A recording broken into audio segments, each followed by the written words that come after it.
Oui, donc aujourd'hui, récemment, on a entendu parler du racisme anti-blanc, tout ça.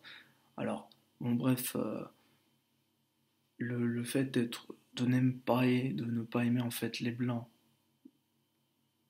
c'est un phénomène dont on parle beaucoup, mais il faut quand même s'apercevoir que dans pas mal de pays, notamment non blancs ou non répertoriés comme tels, à savoir par exemple tous les pays d'Amérique du Sud de manière générale, où ont immigré pas mal de nazis, pas des néo-nazis, des vrais nazis, des Allemands, des Autrichiens, eh bien, je vais citer le Brésil, mais il y a surtout eu le Paraguay, l'Uruguay, le Chili et l'Argentine.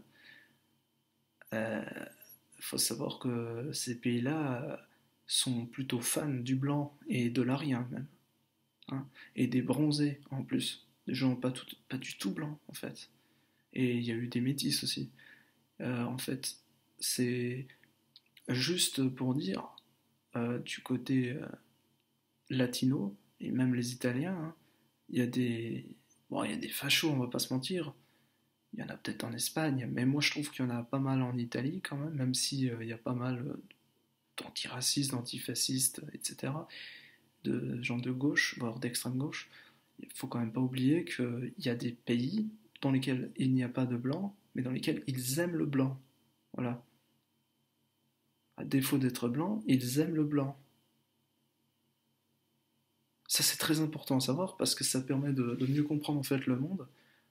Est-ce que le blanc est aimé ou est-ce qu'il est détesté? Ni l'un ni l'autre, comme toutes les races en fait. Ni aimé ni détesté, c'est simplement que dans les pays fondés par des blancs, et bien justement, c'est là où j'ai l'impression qu'on aime le moins le blanc en fait. Alors que dans des pays où le blanc euh, a migré, mais finalement en petite minorité, il a été vu même comme un exemple.